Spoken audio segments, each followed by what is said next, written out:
प्रणाम मेरे बच्चों। प्रणाम विजय। आज हम क्या पढ़ेंगे?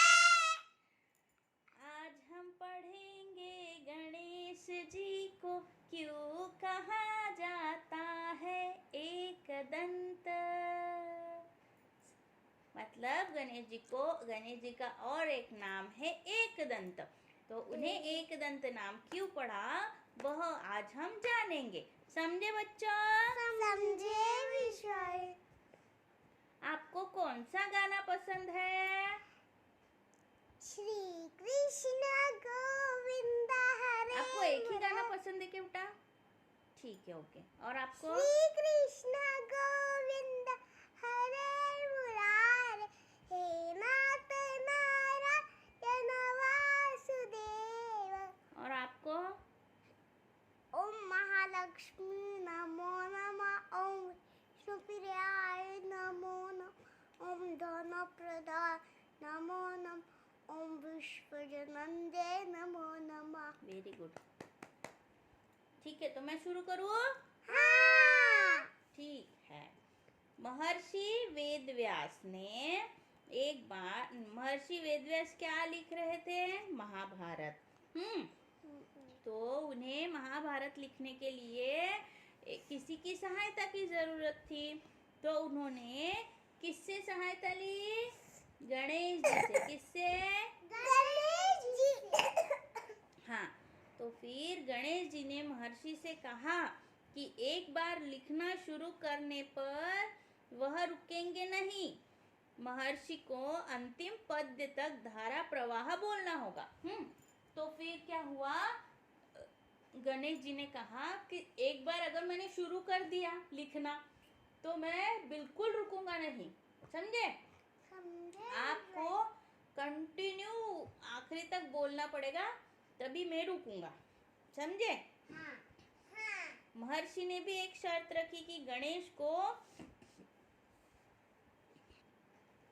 महर्षि जी ने क्या शर्त रखी कि गणेश को उनके बोले हुए प्रत्येक शब्द का अर्थ समझकर ही लिखना होगा। मतलब वह जो भी बोलेंगे महर्षि वेदव्यास, उस प्रत्येक शब्द का अर्थ। तो फिर महर्षि ने कहा कि मैं जो कुछ भी बोलूंगा उसका पूरी तरह से तुम्हें अर्थ समझकर ही लिखना होगा। समझे बच्चों? तो महर्षि वेदव्यास ने और गणेश जी ने एक दूसरे की शर्त को मान्य किया और महाभारत लिखना शुरू हुआ। समझे बच्चों?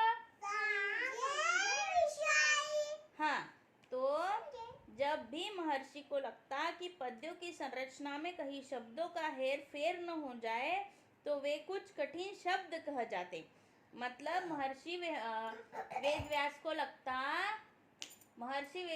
लगता कि गणेश शब्दों में कुछ हेर फेर ना कर दे, इसलिए वह बीच बीच में कुछ कुछ कठिन शब्द कह जाते थे।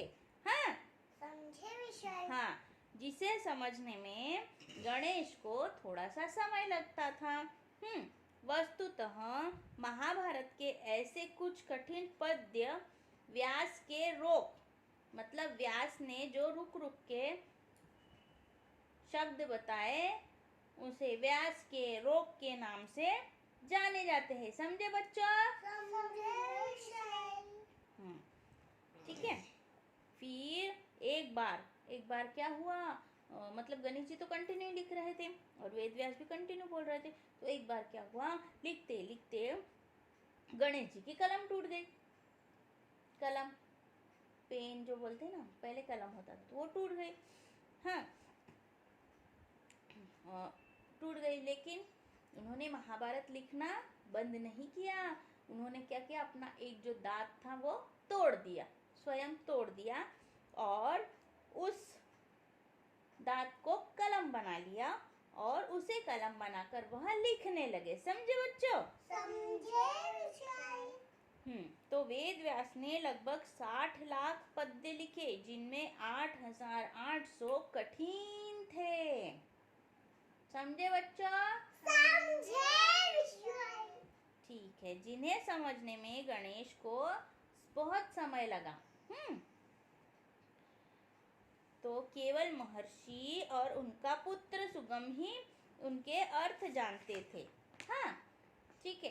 तो इस तरह से गणेश जी ने महाभारत लिखते हुए अपना एक दांत तोड़ दिया, और उनका सिर्फ एक दांत तोड़ दिया तो एक ही दांत बचा ना उनके पास, इसीलिए उन्हें एक दंत कहा जाता है। क्या कहा जाता है? एक दंत। एक दंत यानी दांत। यस, इसीलिए उन्हें एक दंत कहा जाता है। समझे बच्चों? समझे विशु। आपने आरती में एक दंत दयावंत चार भुजाधारी, है ना, सुना है कि नहीं? हाँ, तो इसीलिए उन्हें एक दंत भी कहा जाता है। समझे बच्चों? समझे विशु। बाय बाय बच्चों। बाय।